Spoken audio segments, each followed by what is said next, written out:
Oi, pessoal, tudo bem? André Farias, professor de teatro adulto nas oficinas culturais de Jundiaí. Essa é a nossa 10ª aula.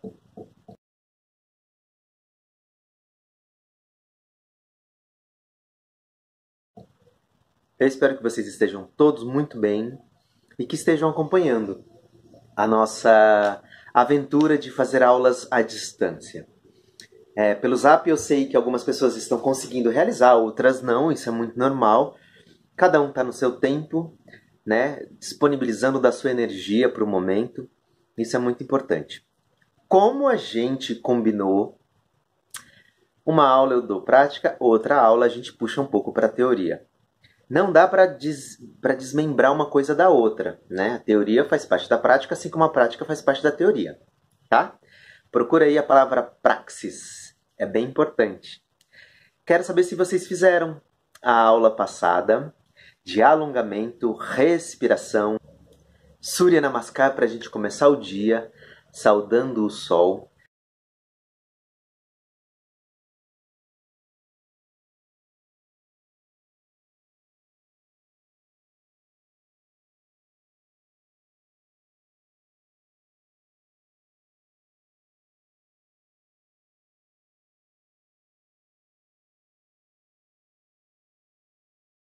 Alongando o nosso corpo e respirando. E eu quero saber também se vocês conseguiram fazer o desafio do aquecimento. Que é aquele exercício para a gente aquecer pulando 8 vezes para frente, depois vira para a lateral direita, para trás, para outra lateral. Quando chega novamente para frente, divide o 8 em 2, pula 4 vezes, volta, 2, 1 e assim por diante. Quem não souber do que eu estou falando, é só dar uma olhada na aula 9, tá? Lá a gente fez exercícios práticos de alongamento, respiração e aquecimento. Bom, como a gente só se encontrou presencialmente 2 dias, as primeiras aulas elas foram feitas para a gente se conhecer um pouco, para a gente conhecer o outro, para a gente experimentar um pouquinho o que é o teatro, né? Quais são os princípios, o que os atores fazem para entrar em cena, quais são os exercícios, como impostar a voz, aquecer o corpo, aquecer a voz. A gente não chegou a falar sobre teatro em si, sobre as maneiras da gente fazer o teatro, né? Então, existem várias maneiras da gente fazer uma obra teatral. Na teoria, que eu acho que a gente pode aprofundar um pouco mais quando a gente se encontrar, existem 2 maneiras de se fazer teatro bem diferentes uma da outra. Quais são? A forma dramática e a forma épica. São 2 maneiras bem diferentes, mas assim, para quem já vivenciou, é tão importante quanto as 2 estarem no nosso corpo. Principalmente nós que queremos vivenciar o que é o teatro. Eu vou começar lendo um texto que diz muito sobre o momento atual.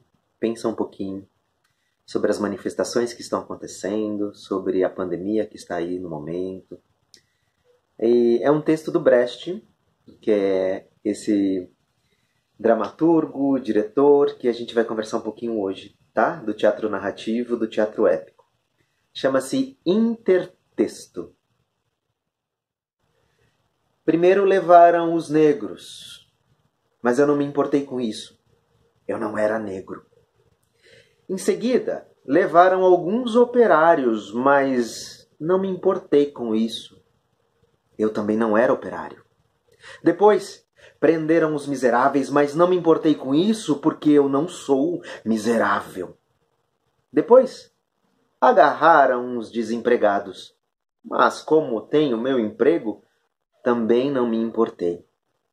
Agora estão me levando, mas já é tarde. Como eu não me importei com ninguém, ninguém se importa comigo. Bertold Brecht. Texto forte, texto que diz muito com a gente. Texto que não faz só a gente entrar naquele momento de apreciação, ele faz a gente pensar sobre. E é um pouco assim o teatro político. Um pouco não, muito forte o teatro épico, que tem essa vertente política muito forte.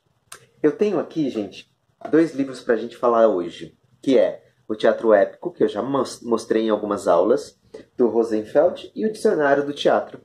Então, basicamente, é assim, o teatro dramático, ele tem algumas características, e o épico tem outras características, tá? Dentro desse livro, a gente tem um quadro explicando as diferenças de um para o outro. O que você que está começando a fazer teatro precisa saber assim nesse momento, né? Bem por cima, que o teatro dramático ele foi criado há muito tempo, né? A gente fala de Aristóteles, a gente fala que é um teatro aristotélico. Tem muito sobre na poética, é um livro que se chama A Poética para a gente pesquisar e se aprofundar nisso. Então, pensa comigo, quando você foi ao teatro e assistiu uma peça, que você saiu de lá emocionado, que você falou, puxa vida, que personagem é esse? Né? Ele realmente me trouxe a catarse. O que é isso, né? Ele me colocou em emoção. Ele me colocou em total identificação. Pensa comigo, tá? Esse teatro provavelmente ele foi o dramático. Por quê? Primeiro que ele conta uma história. Ele tem começo, meio e fim. Ele tem personagens. O personagem age na história. Ele não quebra a quarta parede, que é o que a gente chama no teatro quando a gente conversa com o público, ou seja, a peça está lá dentro. Provavelmente foi do começo ao fim, não existiu flashback, que são aquelas memórias, né? O tempo da peça foi assim. Geralmente é feito num teatro, né? Na caixa preta. Enfim, é uma peça que talvez você que esteja assistindo essa aula já tenha ido. E aí tem N exemplos. Esse é o teatro dramático, né? E dentro do dramático tá o cômico e tá o dramático, né? O drama. E aí tem o épico, que foi quando Brecht trouxe esse novo olhar sobre o teatro. É interessante. Quais são as diferenças? O teatro épico é o teatro narrativo. Primeiro ponto, tudo narra, né? O ator narra, a personagem narra, o figurino narra, o cenário, a luz, a música, tudo narra. Ele não obrigatoriamente, ele tem um começo, meio e fim. Eles utilizam muito flashback, tá? Então, assim, alguma cena está acontecendo e ele lembrou de algo que aconteceu no passado e eles fazem a cena do passado, depois eles voltam para o presente, depois eles vão para o futuro, depois eles quebram a quarta parede, ele conversa com você, ele dá o seu depoimento enquanto ator, ele narra enquanto narrador da peça, enfim, é um envolvimento que a diferença do teatro dramático nos traz é que você só não se envolve, mas você também tem vontade de agir quando sai de lá. Você, enquanto espectador, fica pensando sobre a peça durante dias, horas, enfim. É mais ou menos essa a diferença.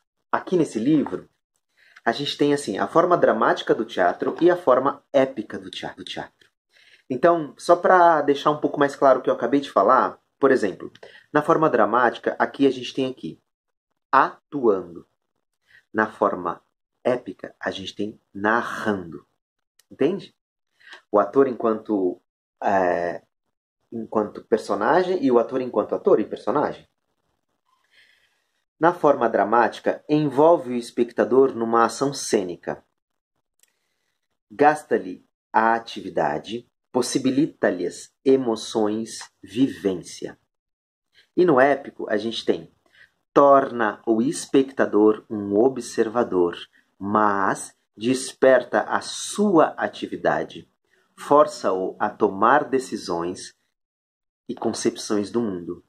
Entende? Eu falei.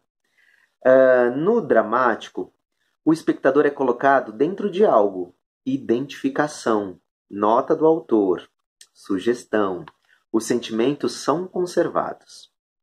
No épico, é posto em face de algo. Argumento. São impelidos a atos de conhecimento.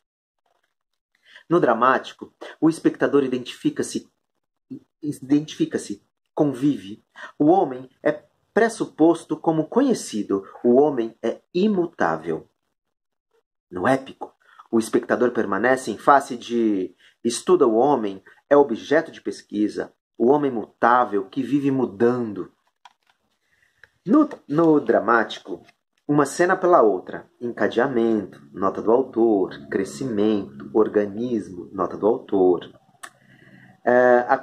acontecimento linear, necessidade evolutiva, o homem como ser fixo, o pensar determina o ser, emoção. E no épico, cada cena por si. Montagens, curvas, saltos, o homem como processo. O ser social determina o pensar, o raciocínio. Entenderam? Está na página 149 do teatro épico. Então, gente, essa diferença super simples que a gente está conversando e comentando aqui, ela pode ser vista através de, para a gente aprofundar no assunto, através de vídeos, né? Tem muitos vídeos no YouTube que esclarecem um pouco isso. Quando a gente voltar à aula, a gente vai experimentar as duas maneiras de fazer teatro. Agora, partindo do livro Dicionário do Teatro, na página 25, a gente tem arte dramática. Arte dramática. A expressão é frequentemente empregada no sentido bastante genérico de teatro, para designar, ao mesmo tempo, a prática artística, fazer teatro, e o conjunto de peças, textos, literatura dramática que serve de base escrita para a representação ou para a encenação. A arte dramática é, portanto, um gênero no seio da literatura e uma prática ligada ao jogo do ator que encarna ou mostra uma personagem para o público. No mesmo dicionário do ator, nós temos também épico. Aqui ele fala um pouco mais, tá? Eu vou ler algumas coisas, está na página 130, algo bem interessante, ó. O teatro épico tenta encontrar e acentuar a intervenção de um narrador, isto é, de um ponto de vista sobre a fábula e sobre sua encenação. Para isso, ele recorre ao talento do compositor, do dramaturgo, do fabulador, do construtor da ficção cênica, o encenador, do ator que constrói seu papel discurso após discurso, gesto após gesto. Do mesmo modo que não existe teatro puramente dramático e emocional, não há teatro épico puro. Brecht, aliás, acabará falando em teatro dialético, para administrar a contradição entre interpretar, mostrar e viver, identificar-se.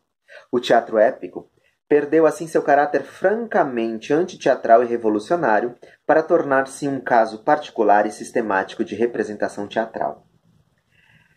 Um teatro épico, ou pelo menos um teatro que contém momentos épicos, já existia na Idade Média. O coro da tragédia grega, que desapareceu pouco a pouco, revela que, mesmo na origem, o teatro recitava e dizia a ação, em vez de encarná-la e figurá-la a partir do momento em que houve diálogos entre pelo menos dois protagonistas. São inúmeros os autores que, antes do teatro épico brechtiano, desativam a mola dramática por cenas de relatos. Bom, gente, o que a gente está querendo dizer com isso? Que a gente não tem uma linguagem pura, assim, drama pelo drama, o épico pelo épico. A gente sempre precisa um pouquinho do outro, né? De alguns elementos que deixa muito característico. Então, por exemplo, no teatro épico a gente pode sim ter a personagem falando, né? Ter um pouco desse linear, só que quebra-se. Ou seja, ele não é puro. A gente pode emocionar com o teatro épico, sabe? Então, é mais ou menos isso que a gente está vendo hoje, essa diferença entre o épico e o dramático, para depois a gente aprofundar, através desses teóricos, né? Através desses dois livros, através do que eu entendo um pouquinho, né? E assim a gente vai conversando. Uma outra coisa interessante é que o teatro épico, ele também tem um nome de narrativo, né? E eu vou ler para vocês aqui, na página 258, né, o narrador, no sistema épico. Aquele que quebra a ilusão. Na medida em que a ilusão dramática de um jogo apresentado diretamente ao público, sem a intermediação do autor, é quebrada no teatro épico, as personagens tomam o lugar do seu criador e representam então o papel idêntico ao do narrador de romances. Comentários, resumos, transições, canções. A gente não falou sobre canções. Songs são também formas específicas da personagem narradora.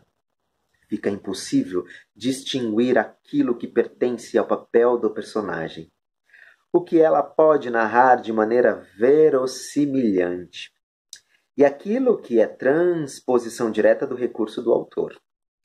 Passa-se constantemente da ficção interna à peça, onde a presença do narrador é motivada e justificada pela ficção, ao rompimento da ilusão, ao dirigir-se ao público.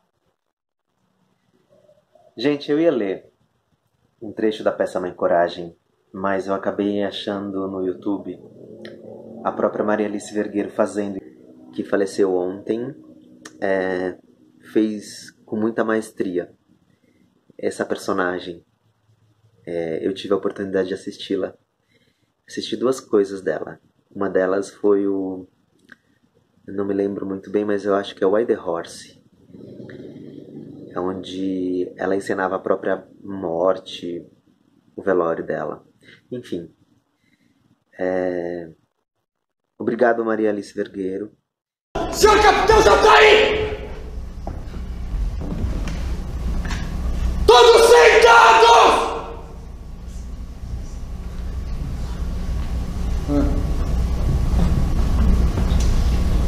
Viu? Sentados.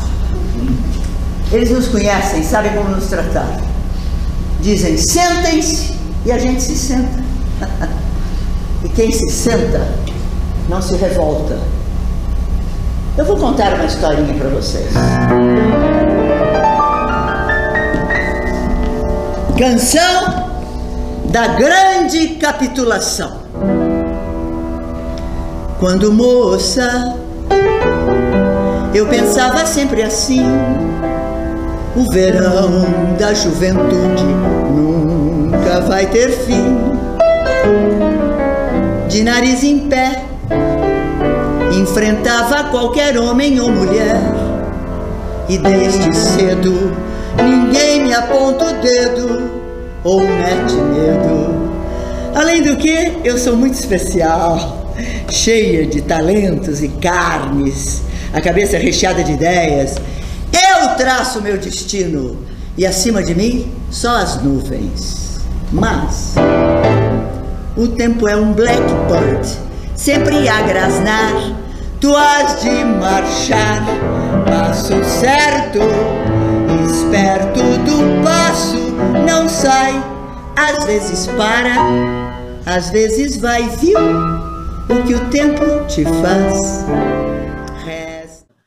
Estuda através do YouTube também. É muito importante esse relato que a gente faz, esse relato de vídeo, essas gravações que a gente tem. A cada hora eu me surpreendo muito mais com o que eu vejo na internet. Também tem o seu lado positivo, né? Então um beijo para vocês. Qualquer dúvida pode me escrever andrefaras@hotmail.com ou fala comigo lá no WhatsApp 11 9 9709 3892. Um beijo e fica em casa se puder.